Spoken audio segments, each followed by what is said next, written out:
ഇനിയും അത് ആവർത്തിക്കേണ്ടതില്ല.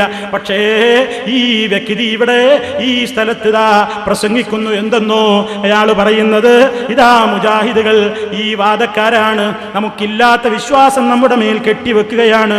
എന്നാൽ നിങ്ങൾക്ക് കേൾക്കണോ, ഖണ്ഡന പ്രസംഗം കൊണ്ട് കാര്യമുണ്ടോ എന്ന് നിങ്ങൾക്കറിയണോ? അതാ വാഴക്കാട് വെച്ച് ഇയാൾ അബ്ദുറഹ്മാൻ സലഫിയുമായിട്ട് കുറെ കാലം ഖണ്ഡനം നടത്തിയില്ലേ? മൂപ്പർക്ക് സംശയം 8 തവണയാണോ 9 തവണയാണോ എന്നൊരു സംശയം. 8 തവണയല്ല 9 തവണയാണ് നടന്നത്. പക്ഷേ 9ാമത്തെ തവണ അബ്ദുറഹ്മാൻ സലഫിയാണ് വന്നത് എന്നേയുള്ളൂ. അത് നിങ്ങൾ മനസ്സിലാക്കണം എന്ന് ഓർമ്മപ്പെടുത്തുന്നു. അപ്പൊ അതല്ലേ എന്റെ വിഷയം. അവിടെ വെച്ച് ഇദ്ദേഹം എന്ത് പ്രസംഗിച്ചിരുന്നു? അവിടുന്ന് നമ്മുടെ പേരോട് മുസ്ലിയാർ എന്താ പറഞ്ഞിരുന്നതെന്നറിയോ? അള്ളാഹുവിന്റെ വിശേഷണങ്ങളെ പറ്റി പറയുന്ന ആയത്തുകൾക്കൊന്നും ബാഹ്യത്തിൽ അർത്ഥം പറയാൻ പോലും പാടില്ല. യദ് എന്ന് പറഞ്ഞാൽ യദ് തന്നെ പറയണം, കൈ എന്ന് പറയാൻ പാടില്ല. ഇസ്തവാ അലൽ അർശി എന്ന് പറഞ്ഞാൽ ഇസ്തവാ അലൽ അർശി എന്ന് പറയണം. പദത്തിൽ പോലും മാറ്റം വരുത്താൻ പാടില്ല. മുസ്തവിൻ അലൽ അർശി എന്ന് അറബിയിൽ പറയാൻ പോലും പാടില്ല. ഇസ്തവാ എന്ന് പറഞ്ഞാൽ ഇസ്തവാ തന്നെ. പിന്നെയോ യദ് യദ് എന്ന് പറഞ്ഞാൽ കൈ എന്നർത്ഥം പറയാൻ പാടില്ല. പിന്നെന്താ അർത്ഥം പറയേണ്ടത്? യദ് തന്നെ. നോക്കണം, നിങ്ങൾ ശരിക്കും പഠിച്ചു വെക്കണം. ഖണ്ഡനം കൊണ്ട് കിട്ടിയ കാര്യമായി പറയുന്നത്. പൊളിച്ചെഴുത്ത് പണ്ട് പറഞ്ഞത് ഇപ്പൊ മാറ്റുന്നത് കേട്ടോ. ഇത് പേരോട് വാഴക്കാട് എന്ന് പറഞ്ഞതാ വായിക്കുന്നത് കേട്ടോ. ഇസ്തവാ അലൽ അർശ് എന്ന് പറയാം, മുസ്തവിൻ അലൽ അർശ് എന്ന് പറയാതിരിക്കലാണ് സൂക്ഷ്മത. ഇതുപോലെ ഈ പരാമർശങ്ങൾ അറബിയിൽ നിന്ന് കേട്ടോളൂ. ഏത് പരാമർശങ്ങൾ?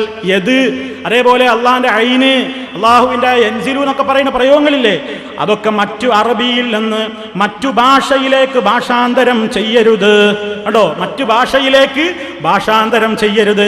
ഉദാഹരണത്തിന് യദുല്ലാഹി എന്നതിന് അള്ളാഹുവിന്റെ കയ്യ് എന്ന് അർത്ഥം പറയരുത്. അള്ളാഹുവിന്റെ കയ്യെന്ന് അർത്ഥം പറയരുത്. അള്ളാഹുവിന്റെ കരം, അള്ളാഹുടെ കയ്യെന്നൊന്നും പറയരുത്.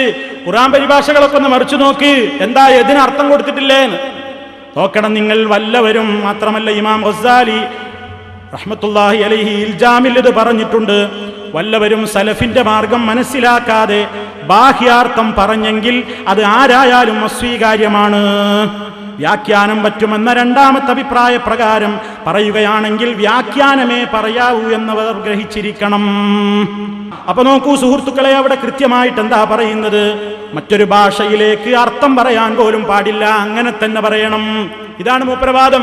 ഇപ്പൊ സമ്മതിച്ചില്ലേ? മാത്രല്ല ആ വാദമാണ്, അർത്ഥം പറയാൻ പോലും പാടില്ല എന്ന വാദമാണ് ആരുടെ വിശ്വാസം? മുസ്ലിമീങ്ങളുടെ വിശ്വാസം. ആ വിശ്വാസത്തിലേക്ക് മുജാഹിദുകളെ ക്ഷണിക്കുകയാണ് മൂപ്പര്. എവിടുന്ന്? വാഴക്കാട് നിറക്കിയ നോട്ടീസിൽ. കേട്ടോളൂ.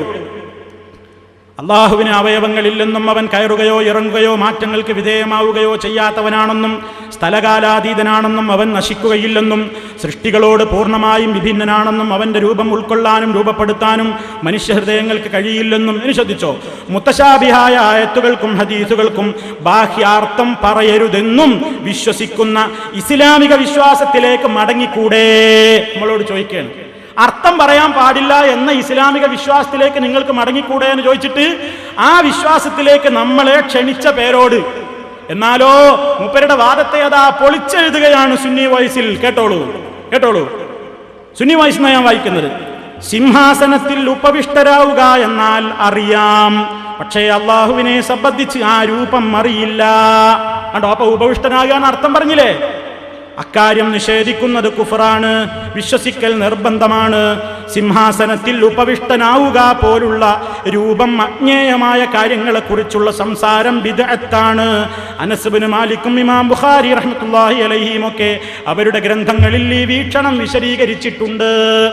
അപ്പോൾ നിങ്ങൾക്ക് മനസ്സിലാൻ വേണ്ടി ഞാൻ ചുരുക്കി പറയാം. പേരോട് ഇതുവരെ പറഞ്ഞത് എന്താണെന്നറിയോ? ഇസ്തവ എന്ന് പറഞ്ഞാൽ എന്താ അർത്ഥം? ഇസ്തവ. യദുല്ലാഹി എന്ന് പറഞ്ഞാൽ എന്താ അർത്ഥം? യദുല്ലാഹി.